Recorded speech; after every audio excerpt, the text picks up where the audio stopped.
Imagine a city built on water, not just near water but on it. This is Venice, a city in Italy. It sits on a lagoon in the Adriatic Sea.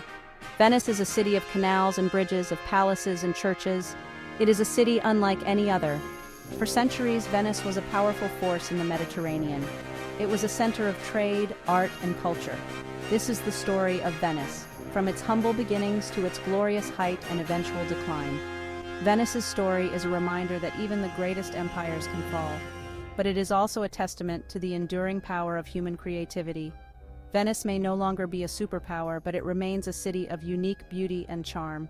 Its legacy continues to inspire and captivate people around the world. Venice's story begins in the 5th century AD. The Roman Empire was crumbling. Tribes from the north were invading. People in the region sought refuge on the islands of the Venetian lagoon. These islands were muddy and marshy. They offered little protection, but they were isolated and difficult to attack. The first Venetians were simple people. They were fishermen and salt traders. They lived in small, scattered communities. They built their homes on stilts to stay above the water. Life was hard, but they were free from the chaos on the mainland. Gradually, these settlements grew. They became more organized. By the 7th century, they had united under a single leader, or doge. This marked the birth of the Venetian Republic. The lagoon may have seemed like a disadvantage, but it proved to be Venice's greatest asset. The Venetians became skilled sailors and shipbuilders. They built a powerful navy. They established trade routes throughout the Mediterranean. Venice's location was ideal for trade. It was a gateway between east and west.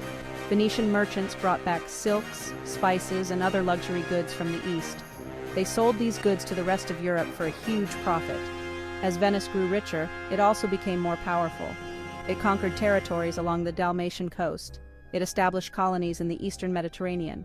By the 13th century, Venice was a major maritime power. It was known as La Serenissima, the most serene republic. The 14th and 15th centuries were a golden age for Venice. The city flourished during the Renaissance. This was a time of great artistic and intellectual creativity. Venice became a center of art, architecture, and music. Wealthy Venetian merchants patronized the arts. They commissioned grand palaces and churches. They hired the greatest artists and architects of the day. Artists like Titian, Tintoretto, and Veronese created masterpieces that still dazzle viewers today. Venice was also a center of learning and scholarship. Its printing presses produced books and manuscripts that spread knowledge throughout Europe. The city's university attracted scholars from far and wide. Venice was a cosmopolitan city, a melting pot of cultures and ideas. Its power and influence reached their peak during this period. But Venice's dominance was not to last. The 16th century brought new challenges. The discovery of new sea routes to the east by the Portuguese and Spanish diminished Venice's trade monopoly. The city's economy began to decline. Venice also faced increasing military pressure from the Ottoman Empire. The Ottomans were expanding their empire westward. They captured Venetian territories in the eastern Mediterranean. Venice fought a series of costly wars with the Ottomans. These external threats were compounded by internal problems. The Black Death, a devastating plague, struck Venice in the 14th century. It killed thousands of people. The plague had a devastating impact on Venice's economy and morale. The Ottoman Empire cast a long shadow over Venice.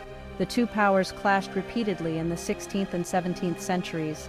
The Ottomans were determined to control the eastern Mediterranean. Venice was equally determined to defend its trading empire.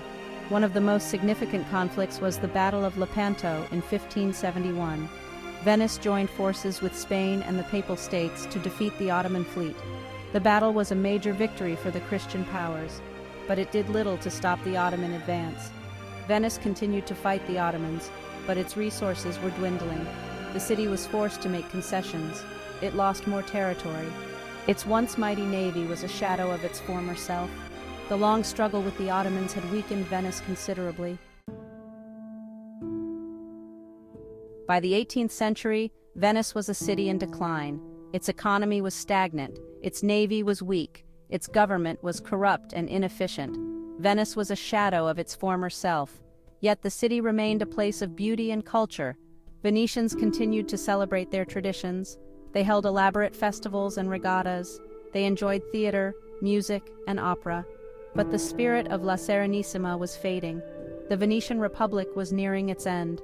The city's fate would be decided not on the seas, but on the battlefields of Europe. In 1797, Napoleon Bonaparte and his French army invaded Italy. Venice, weakened and isolated, could offer little resistance. Napoleon's troops entered the city without a fight. The Venetian Republic, once a mighty empire, came to an inglorious end. Napoleon stripped Venice of its art treasures and wealth. He dissolved the Venetian government. He ended centuries of Venetian independence. It was a humiliating blow for a city that had once ruled the seas. Napoleon's conquest marked the end of an era. Venice was no longer a major power. It became part of the Austrian Empire after Napoleon's defeat. But the spirit of Venice lived on in the hearts of its people. Audacity to melt down the bronze horses that adorned St. Mark's Basilica to make cannons.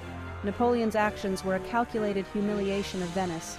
He wanted to erase its power and independence, to make it clear that the era of Venetian glory was over.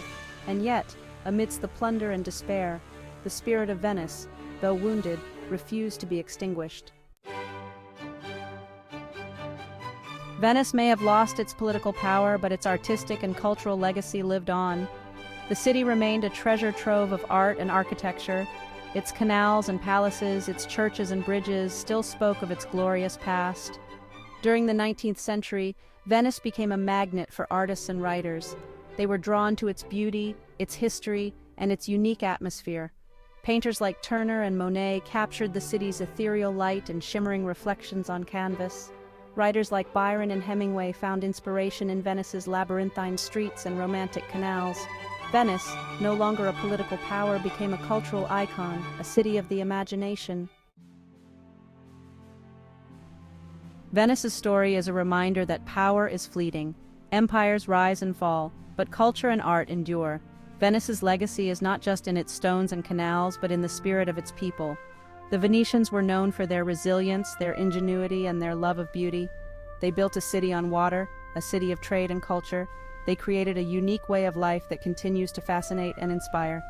Today, Venice faces new challenges. Rising sea levels threaten its very existence. Over-tourism puts a strain on its fragile environment. But the spirit of La Serenissima lives on. Venetians are working to preserve their city for future generations. Venice today is a city caught between its past and its future. It is a UNESCO World Heritage Site, visited by millions of tourists each year. But it is also a living city, home to thousands of people who are proud of their heritage.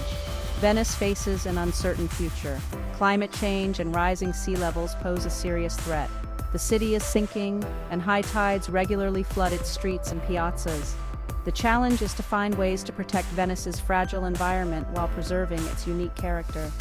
Despite the challenges, Venice remains a city of hope. Its beauty, its history, and its spirit continue to inspire.